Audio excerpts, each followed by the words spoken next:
Hey everyone, welcome to the workshop series for Diversified.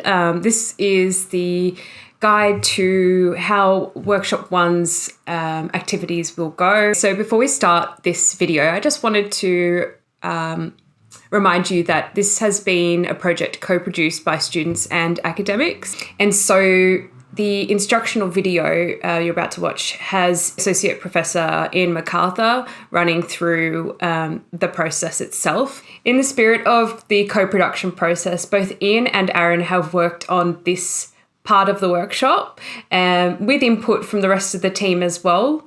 And so we just thought we'd clear that with you and make sure you know that we have that in mind the whole time. I'll let you know also that my own role in this is that I have been working on the experience from the back.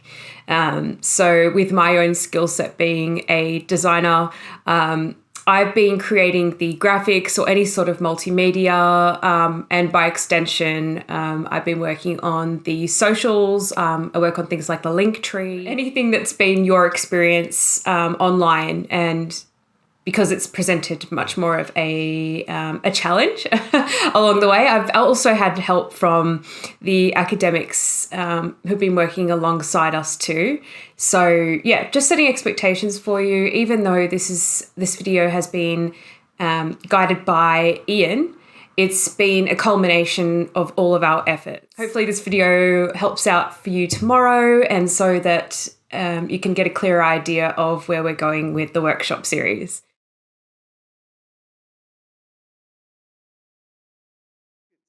Relatively straightforward and simple. Basically, there's three boards and a kind of a sandpit, plus this stinky fish icebreaker, assuming we're going to still use this as the icebreaker. And really, the purpose of it is to allow people to express any concerns that they might have about the workshop itself. And so I've got this table of fish where people can write, and I've got some examples here at the top, like Miro is freaking me out. Maybe a teacher might be thinking, how can I possibly cater to all the differences in my students' learning needs? And this is one from the other day, information hierarchy. It's hard to find important resources. And so people can basically just click on something and write their idea here. It's really easy to correct your spelling. So you can just click and write what your concerns are, if you have any. And, then, we could then, I'll probably have to add to this because of how many people are in the workshop now, but there's quite a table there of stinky fish. So that would be the first proposed activity. That's that icebreaker that you'd probably lead, Josie, if you still want to use this one. And then I'm just picking up these other boards and the three challenges that Aaron was talking about the other day. And the first one is mapping things that currently work for people in their courses. So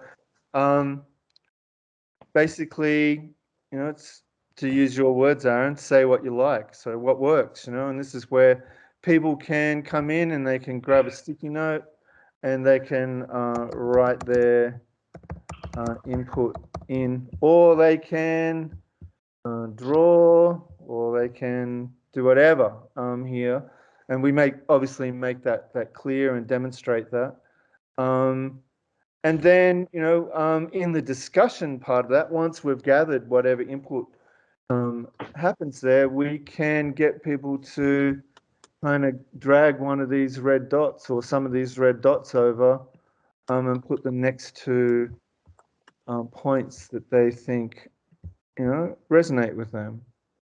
There's a few notes on that there. So that's the first challenge, really. So we've allowed 30 minutes. Obviously, between these boards, there are the breaks. I should say I've got these notes here as well. I've started to work on some guidelines. Maybe you'd like to add to them. In fact, adding to the guidelines is one of the things that I thought would be useful. And here's the agenda that that we've already worked on. I've taken out a few of the timings there to make it a bit simpler to understand. Anyway, after our 5-minute break, we'd jump over to here, and the purpose of this second challenge is mapping the actual problems and issues that people face in their courses as students and conveners. And I thought it might be useful if people could include some information about what would improve their experience. And again, in the discussion, people would have the opportunity to drag these dots over and give us an indication of what are the learning experiences. And then this last board was the hardest one to think about. How do we deal with this one? But it kind of goes to what you were just saying, Josie, about how we funnel, the content from the first two challenges into kind of columns. And I think that word funnel is actually what funneling is what Aaron kind of originally kind of envisaged. So I thought maybe we literally set up some columns, and people can label what the columns are, and they can, literally, uh, copy and paste or add things from the first two boards into these columns. And I'm kind of saying, the arrangement on this board's only a guide, and they can change these labels. And hopefully, we would get a kind of reconfiguration of the material on board 1 and 2 into a more structured kind of set of groupings or affinities that we can then use to develop the focus areas of the second workshop. The other thing that's here is this kind of sandpit, and I've kind of set it up. I like doing this in the workshops that I've run. Seems to work really well. This is a place you can add anything: text, sticky notes, links, uploaded images, video or sound.